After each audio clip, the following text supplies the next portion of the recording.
Friends, দেখো আজকে আমি উঠেছি ভোরবেলা। এখন বাজে 4:30। আমি এখান থেকে আমার আজকের ভিডিওটা শুরু করলাম। 4:30 বাজে। দেখো রাস্তাঘাট পুরো অন্ধকার, কেউ জেগে নেই।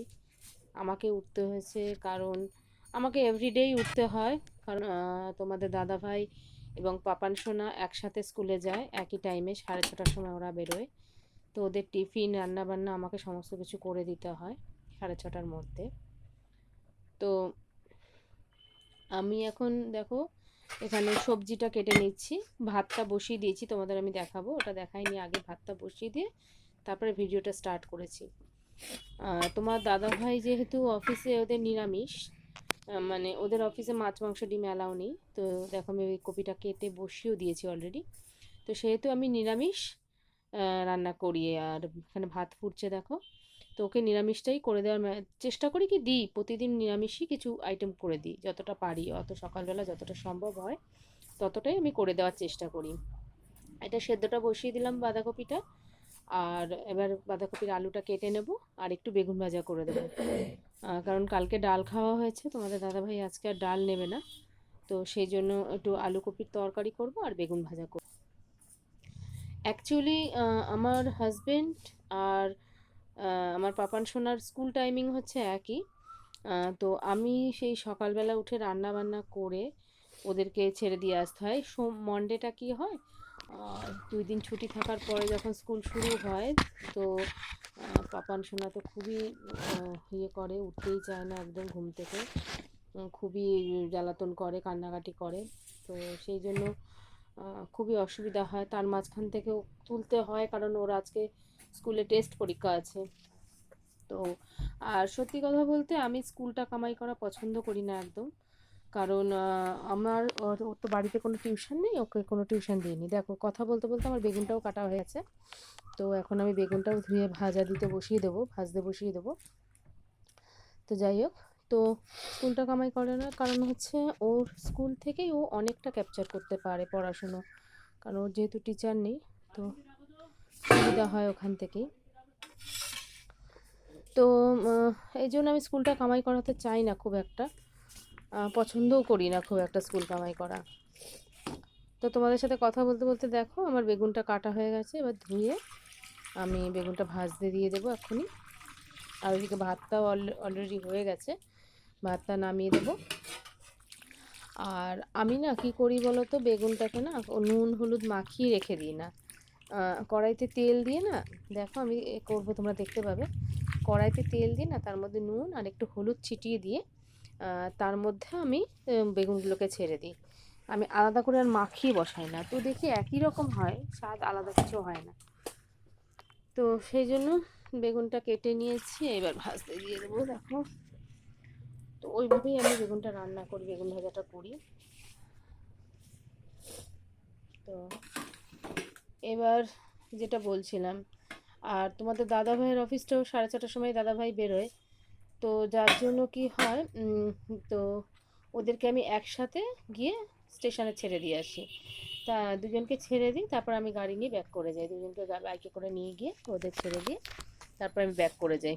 তারপরে আমার ঘরের আদার্স যা কাজকর্ম থাকে সেগুলো করি। তো এবার দেখো আমি বেগুনটা ভাজা বসিয়ে দেবো। কপিটা অলরেডি সেদ্ধ হয়ে গেছে, কপিটা আমি নামিয়ে দিচ্ছি। দেখো সেদ্ধ অলমোস্ট হয়ে গেছে, ভাতটা আমার অলমোস্ট ডান, ফুটে গেছে, না ফুটছে এখনও, কমপ্লিট হয়নি, ফুটছে। তো কপিটা আমি নামিয়ে দেবো, সেদ্ধ হয়ে গেছে। এবার আমি বেগুন ভাজাটা দেবো। দেখো আমি কিভাবে, যেটা বলছিলাম তোমাদেরকে, দেখো ওইভাবেই করব।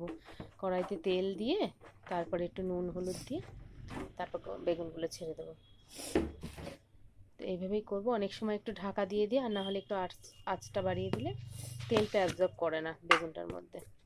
তোমরা আরেকটাও করতে পারো, বেগুনের মধ্যে একটু আটা বা ময়দা একটু মাখিয়ে নিয়ে যদি ফ্রাই করো না, তাহলে তেলটা একটু কম টানে বেগুনে। এটা আমি কখনো করিনি, কিন্তু আমি দেখেছি, একবার করেছিলাম, দেখেছি তেলটা কম টানে। তো আমার খুব একটা ভালো লাগে করতে।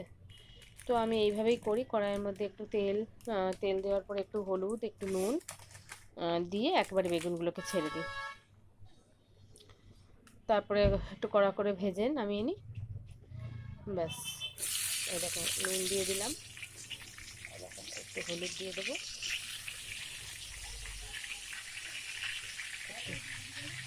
একটু হলুদ দিয়ে দিলাম।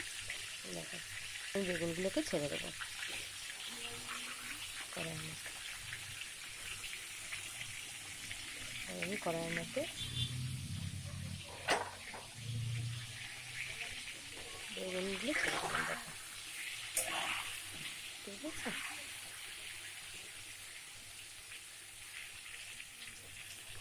তো চলো, যেটা বলছিলাম, পাপান সোনার ক্লাস 4 হয়ে গেছে, 5-এ উঠবেন, মানে 4 অলমোস্ট ডান। ওদের এপ্রিল থেকে সেশন, তো ওদের 5-এ উঠবে, তো পড়ার চাপটা অনেক বেড়ে গেছে। তো আমি তো প্রেশারের জন্য ঠিকঠাক মতো দেখতেও পাই না ওকে। তো যতটুকু ওই জন্য স্কুলটা কামাই করি না, বুঝলে তো। স্কুলের থেকে স্কুলের ম্যাডামদের পড়া ওর খুব সুবিধা হয়, স্কুলে পাঠালে ওর পড়াটা বুঝতে সুবিধা হয়। তারপরে কি আমি যতটা পারি ওকে সাপোর্ট দিই, কিন্তু অ্যাকচুয়ালি আমি তো সারাদিন বিজি থাকি না, তো সেই জন্য আমি সময়ও ঠিকঠাক করে উঠতে পারি না। যে ওকে নিয়ে বসি না যে তাই না, বসি ওকে বিকেলবেলাটা বা সকাল টাইমটা যখনই ফাঁকা পাই আমি নিয়ে বসি, পড়াগুলো দেখি। তো এবার ওই জন্য স্কুলটা কামাই করি না। কিন্তু শীতকালটা তো খুবই কষ্ট হয়, পাপান তো উঠতেই চায় না, ঠান্ডার মধ্যে ওর ভালো লাগে না, কান্নাকাটি করে। আর ওর না একটু ম্যাচুরিটিটা একটু কম আছে, কারণ হচ্ছে অনেক বাচ্চারা আছে না, আমার পরীক্ষা, একটু সিনসিয়ার ভাবটা চলে আসে। কিন্তু পাপানের আমি দেখেছি যে সিনসিয়ার ভাবটা আসে না। দেখো তোমাদের কথা বলতে বলতে বেগুন ভাজাটা হয়ে গেছে। আমি এখন ফুলকপি আলুটা বসিয়ে দিয়েছি, এবার মশলাটা দেবো। কিছু দিইনি, দেখো জাস্ট একটু আদা, 2-3টে লঙ্কা আর টমেটো দিয়েছি। এইটাই আমি একটু বেশি করে করব, যেটা পাপানো নিয়ে যাবে টিফিনে, আর আমার হাজব্যান্ডকেও দিয়ে দেবো, তোমাদের দাদাভাইকেও দিয়ে দেবো।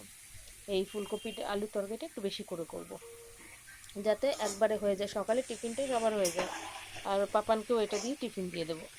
তো যাই বলছিলাম, তো তার মধ্যে থেকেও চেষ্টা করি পাপানকে যতটা সম্ভব দেখানোর, পড়ানোগুলো।